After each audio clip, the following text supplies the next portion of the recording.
हिंदी लोकवाणी कक्षा 10वीं Hindi composite key ये प्रश्न पत्रिका है 8 मार्च 2023 की।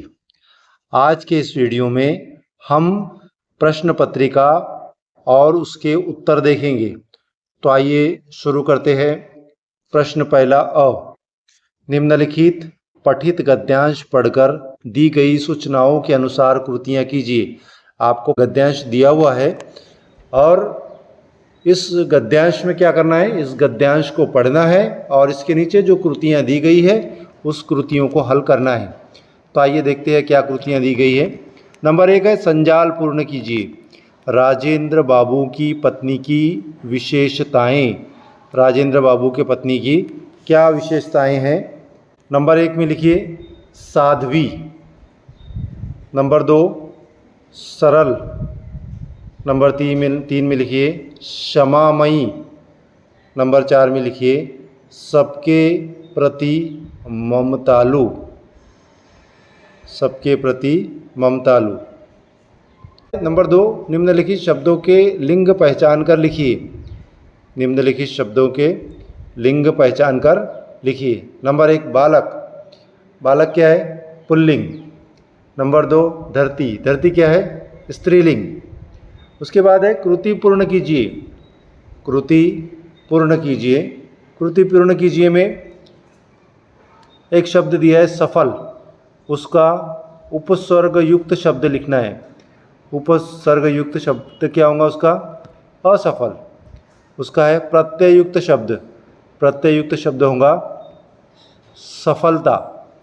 नंबर 3 है सादा जीवन उच्च विचार। विषय पर 25 से 30 शब्दों में अपने विचार लिखिए। 25 से 30 शब्दों में क्या है? तुमको अपने विचार लिख। उत्तर लिखिए इसका। सादा जीवन यानी सादगी से भरा हुआ जीवन। सादा जीवन। उच्च विचार हमारी जिंदगी में संतुष्टि ला सकता है। विचार और व्यवहार को उच्च बना लेने पर ही मनुष्य को उस वास्तविक सुख शांति की प्राप्ति संभव हो सकती है। इसलिए व्यक्ति को सादा जीवन उच्च विचार इस सिद्धांत को अपने जीवन में उतारना चाहिए। अब प्रश्न दूसरे का आ देखिए। प्रश्न पहले का आ देखिए। इसमें निम्नलिखित पठित गद्यांश पढ़कर दी गई सूचनाओं के अनुसार कृतियां कीजिए। आपको गद्यांश दिया गया है और इन गद्यांश को पढ़कर उसके नीचे जो प्रश्न पूछे गए हैं उन प्रश्नों के उत्तर आपको लिखना है। आइए देखते हैं कौन से प्रश्न पूछे गए थे। नंबर 1 था कारण लिखिए। हवा बदबू वाली होती है। हवा जो होती है हवा बदबू वाली होती है। उत्तर है इसका नंबर 1 मरे हुए पशु पक्षियों को यहाँ वहाँ डालना। नंबर 2 कारखानों से निकली गंदगी और गैसें। ये हो गया दूसरा। उसके बाद में है दूसरा प्रश्न। उसके बाद में दूसरा प्रश्न है उपर्युक्त गद्यांश से अंग्रेजी शब्द ढूंढ कर लिखिए। उपर्युक्त गद्यांश से गद्यांश में आए हुए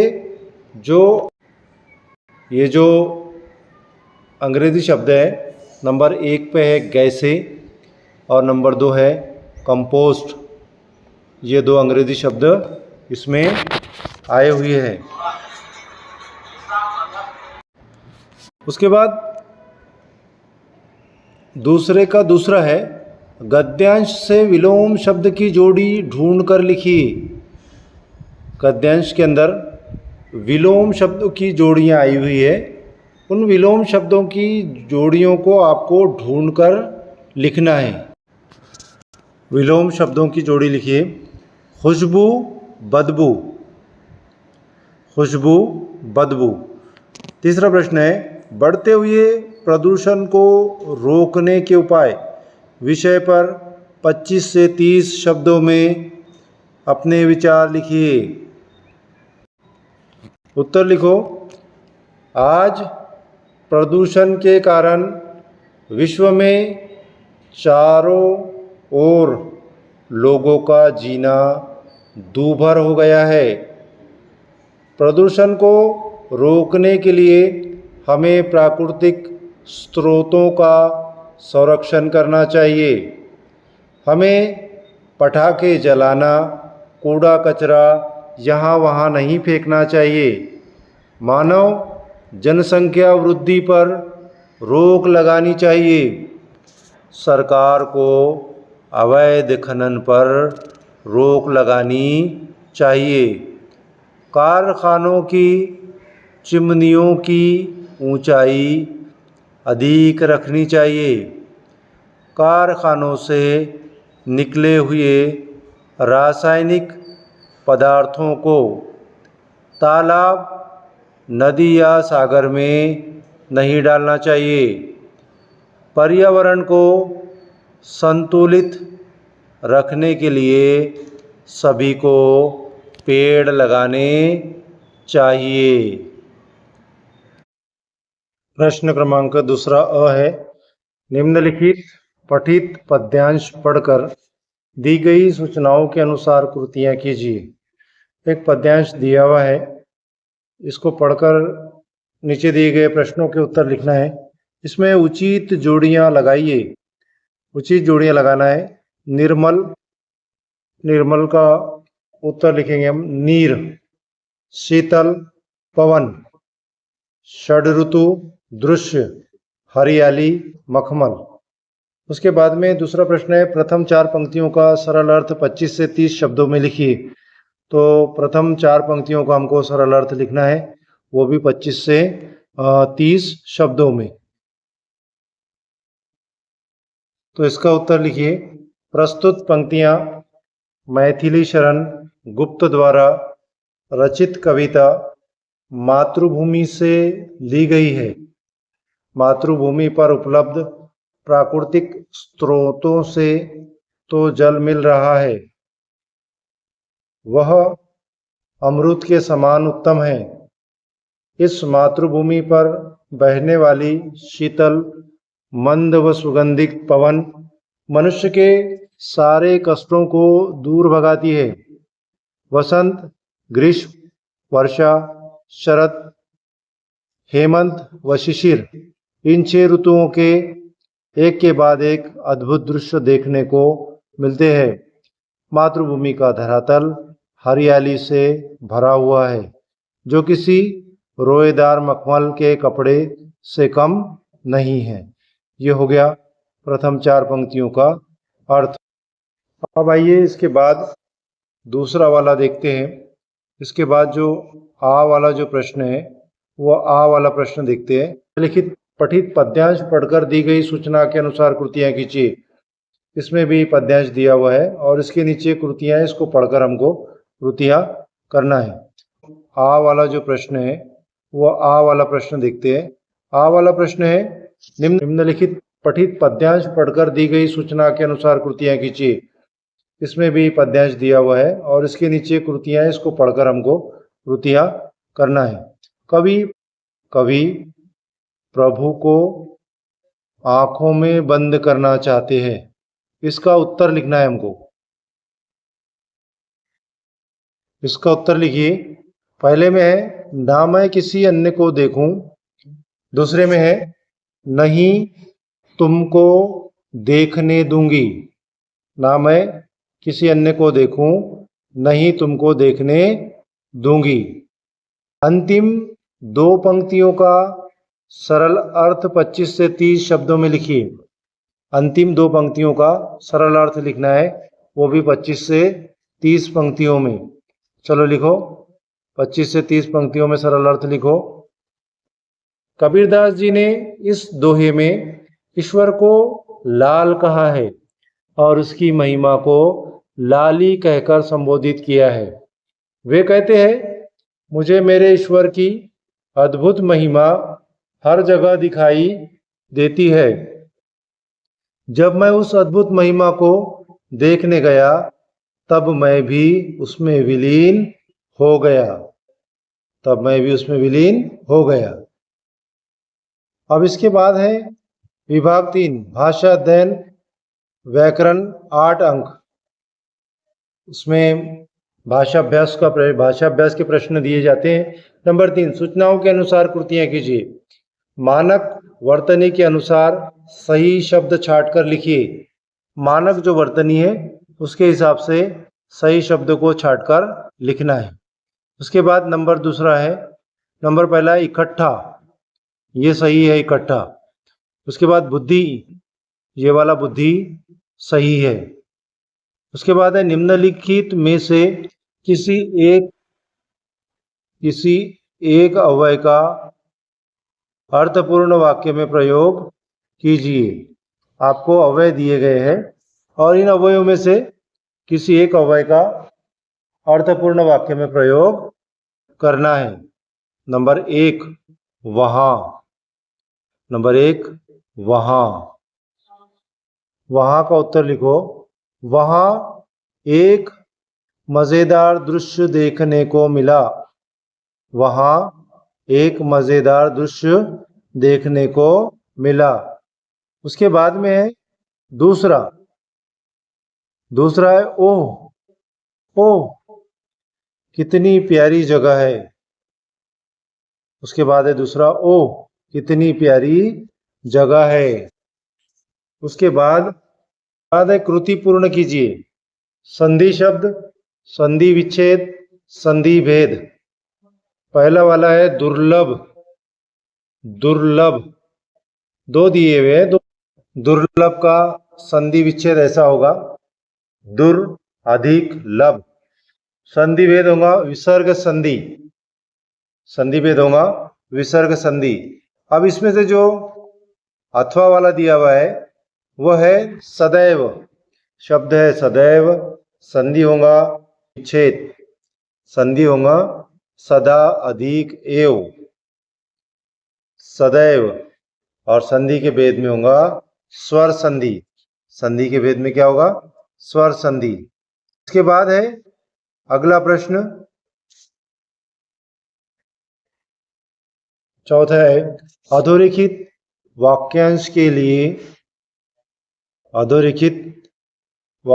के लिए उचित मुहावरे का चयन करके वाक्य फिर से लिखिए। अंक में भरना, खाली हाथ लौटना। समीर ने मुझे देखते ही गले लगा लिया। उत्तर आएगा समीर ने मुझे देखते ही अंक में भर लिया। अथवा निम्नलिखित मुहावरे का अर्थ लिखकर उचित वाक्य में प्रयोग कीजिए। तंग करना, परेशान करना। वाक्य उसने हमें बहुत तंग करना शुरू कर दिया था। उसने हमें बहुत तंग करना शुरू कर दिया था। उसके बाद है काल भेद पहचानना तथा काल परिवर्तन। निम्नलिखित वाक्य का काल भेद पहचानिए। बचपन में मैंने परिजनों की, बुजुर्गों की सेवा की। उसके बाद में उसी हिसाब से काल को परिवर्तन करना है। मुझे देखते ही चाय हाजिर करता है, इसको पूर्ण वर्तमान काल बनाना है। मुझे देखते ही चाय हाजिर करता है। उत्तर आएगा मुझे देखते ही चाय हाजिर कर दी है। उसके बाद में प्रश्न, निम्नलिखित वाक्य का सूचना के अनुसार काल परिवर्तन कीजिए। सामान्य भूतकाल, मुझे अभिवादन का ध्यान आता है, इसका आपको सामान्य भूतकाल बनाना है। सामान्य भूतकाल बनेगा उत्तर मुझे अभिवादन का ध्यान आया। उसके बाद में प्रश्न है वाक्य के भेद तथा वाक्य परिवर्तन। वाक्य के भेद लिखो या वाक्य को परिवर्तन करो, 2 नंबर का पूछा जाता है। निम्नलिखित वाक्य का रचना के आधार पर भेद पहचान कर लिखिए। भेद पहचान कर आपको लिखना है। यदि कौन सा भेद है तो रचना के आधार पर है। यदि भगवान ने चाहा तो सेठानी 7 दिन में ठीक हो जाएगी। ये मिश्र वाक्य है। उसके बाद में निम्नलिखित वाक्य का अर्थ के आधार पर दी गई सूचना के अनुसार परिवर्तन कीजिए। ताजगी महसूस होती है। निषेधार्थक वाक्य बनाना है। क्या बनाना है आपको? निषेधार्थक वाक्य बनाना है। वाक्य बनेगा ताजगी महसूस नहीं होती है, निषेधार्थक वाक्य। उसके बाद है विभाग 4 रचना विभाग उपयोजित लेखन। 12 नंबर के लिए पूछा जाता है। सूचना के अनुसार लिखिए। नंबर 1 पहला क्वेश्चन नंबर 4 का पहला होता है पत्र लेखन। इसमें 2 पत्र दिए जाते हैं, दोनों में से कोई एक लिखना होता है। इसके लिए हमको 4 मार्क दिए जाते हैं। पहला है निम्नलिखित जानकारी के आधार पर पत्र लेखन कीजिए। पत्र है संजय सिन्हा, अंजना सिन्हा, सुंदर नगर जत से नगर विकास अधिकारी नगर परिषद जत को बच्चों के खेलने के लिए बगीचा बनवाने हेतु पत्र लिखती है। ये वाला प्रश्न है। तो अब हमको इस प्रश्न का उत्तर चलो उत्तर लिखेंगे प्रश्न का। इस पत्र का उत्तर लिखेंगे। दिनांक 8 मार्च 2022। प्रति नगर विकास अधिकारी नगर परिषद जत। महोदय, मैं अजय सिन्हा सुंदर नगर जत का निवासी आपका ध्यान इस पत्र के माध्यम से आपको एक महत्वपूर्ण सुझाव देना चाहता हूं।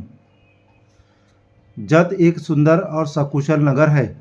महोदय, आपको ये जानकर आश्चर्य होगा कि हमारे क्षेत्र में बच्चों को खेलने के लिए एक भी बगीचा नहीं है जिसमें जाकर वो खेल सके। बगीचे की अभाव में बच्चों को रोड पर खेलना पड़ता है, जिससे दुर्घटना होने की अत्यधिक संभावना है। माता पिता हर समय अपने बच्चों को खेलने भेजने में डरते हैं।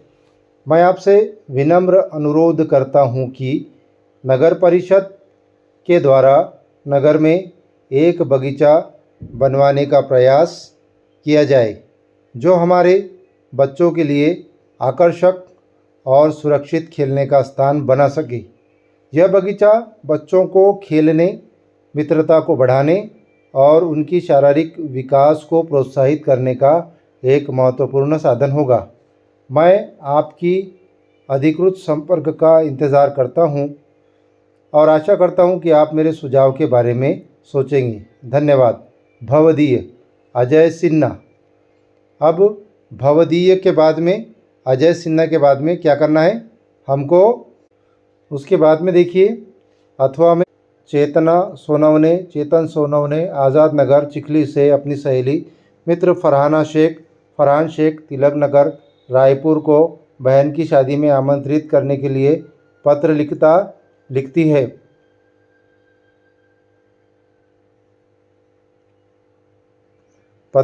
लिखती है। आइए इस पत्र का उत्तर लिखिए। फरहान सहेली, आशा करती हूँ कि तुम वहाँ ठीक होंगे और तुम्हारा स्वास्थ्य भी ठीक होगा।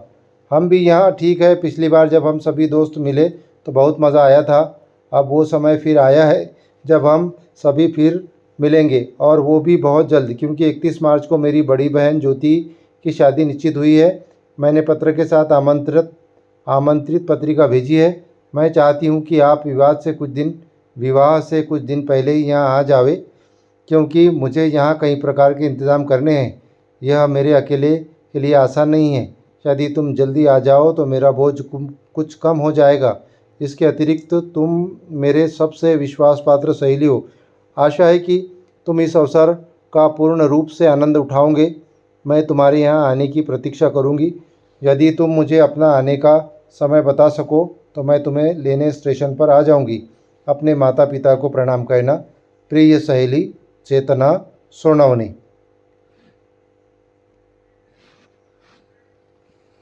यह हो गया उसका दूसरे पत्र का उत्तर।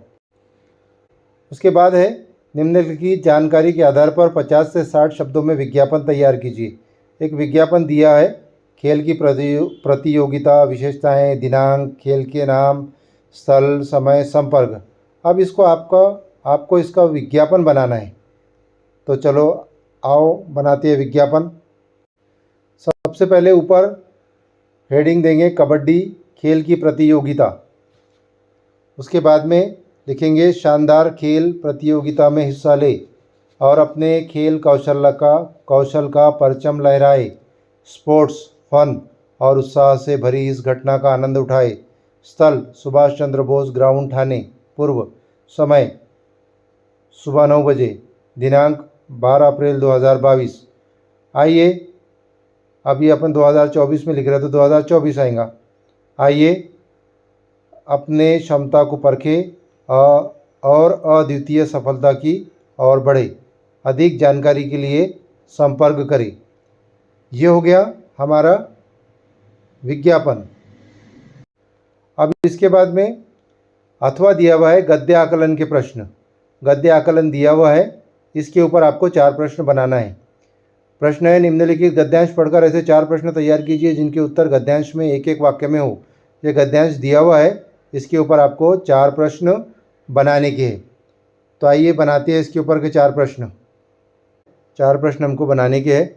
प्रश्न पहला है पिताजी ने उनके द्वारा धोती ऊपर करने का क्या कारण बताया। दूसरा प्रश्न बनेगा पिताजी ने डंडे को किस उद्देश्य के लिए साथ रखा था। तीसरा बनेगा पिताजी ने उनके पास जाकर क्या कहा। चौथा बनेगा मर्द की लड़ाई कैसी लड़ाई है। ये होगा 4 प्रश्न। अब इसके बाद में निबंध लेखन। उसके बाद में निबंध लेखन है मोबाइल शाप या वरदान। मोबाइल शाप है या वरदान है, इसके ऊपर निबंध लिखना है। आइए लिखते हैं मोबाइल शाप या वरदान। आजकल की दुनिया मोबाइल के बगैर अधूरी है। दैनिक जीवन में मोबाइल के बिना इंसान का जीवन जैसे बिना पानी के मछली। मोबाइल संचार सुविधा का एक महत्वपूर्ण साधन है। पहले तार से जुड़े हुए फ़ोन या दूरभाष का प्रचलन हुआ, फिर मोबाइल फ़ोन का जिस तेज़ी से प्रसार हुआ वह संचार साधन के क्षेत्र में चमत्कारी घटना है। पहले लोग एक दूसरे से बात करने के लिए या तो खुद मिलने जाते थे या फिर पत्र लिखते थे, जिसमें बहुत टाइम लगता था। लेकिन मोबाइल फ़ोन आने के बाद चंद मिनटों में दुनिया के किसी भी कोने में बैठे आदमी से बातचीत कर सकता है। मोबाइल फ़ोन आज के जीवन का अभिन्न अंग बन गया है। आज तो सबके दिन की शुरुआत भी मोबाइल फ़ोन से होती है और अंत भी। मोबाइल फ़ोन से मानो पूरे विश्व की दूरियां समाप्त हो गई। पहले मोबाइल से बातचीत होती थी, अब मोबाइल फ़ोन में कंप्यूटर की भी सारी सुविधाएं उपलब्ध है। कैमरा, घड़ी जैसी रोज़मर्रा की ज़रूरतें भी इससे पूरी होने लगी। ट्रेन, हवाई जहाज़ और बस आदि का आरक्षण भी इससे घर बैठे संभव हो गया है। अब तो मोबाइल की उपलब्धता दिन पर दिन बढ़ते जा रही है। नियमित उपयोग होने वाली वस्तुओं की खरीदी भी और पेमेंट भी मोबाइल द्वारा कर सकते हैं। प्रत्येक वस्तु के अच्छे व बुरे 2 पक्ष होते हैं। मोबाइल फ़ोन से भी अनेक हानियां हैं। वैज्ञानिक शोधों के अनुसार मोबाइल से बात करते समय रेडियो किरणें निकलती है जो व्यक्ति के स्वास्थ्य के लिए बहुत ही हानिकारक होती है। इसे लगातार सुनने से कान कमज़ोर हो जाते हैं, मस्तिष्क में चिड़चिड़ापन आ जाता है। रात को मोबाइल अपने सिरहाने के पास रखकर नहीं सोना चाहिए, इससे कैंसर इत्यादि गंभीर परिणाम भुगतना पड़ सकता है। देर रात तक मोबाइल के इस्तेमाल से नींद कम हो जाती है। छात्रों को मोबाइल गेमिंग की बुरी लत पड़ने से उन पर दूरगामी दुष्प्रभाव पड़ता है। दुष्ट लोगों के साथ अश्लील संदेश भेजना, अपराधी प्रवृत्ति को बढ़ावा देना तथा अनचाही सूचना भेजना इत्यादि से मोबाइल का दुरुपयोग किया जाता है, जिससे समाज में अपराध बढ़ रहे हैं, साथ ही अपव्यय भी बढ़ रहा है। कहने का तात्पर्य यह है कि मोबाइल एक ज़रूरी संचार साधन है जिसका सूझबूझ के साथ उपयोग करने में ही हमारी भलाई है। यह आपके जीवन को सरल और संगठित बनाने का माध्यम बन गया है या फिर एक अभिशाप बन गया है, यह बिल्कुल आप पर निर्भर करता है। ये 2 निबंध दिए गए थे, उसमें से हमने एक निबंध देखे। आइए अभी दूसरा निबंध देखते हैं। दूसरा निबंध है यदि मैं पक्षी होता। 2 में से कोई एक निबंध आपको लिखना है। आइए देखते हैं यदि मैं पक्षी होता। यदि मैं पक्षी होता, जब मैं आसमान की तरफ देखता हूँ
ये था दूसरा वाला निबंध जिसका उत्तर अभी आपने देखे। मेरे प्रिय छात्रों, मैंने ये पेपर 2023 का है, इसका वीडियो बनाया है। अगर आपको ये वीडियो अच्छा लगे तो कमेंट्स में बताइए।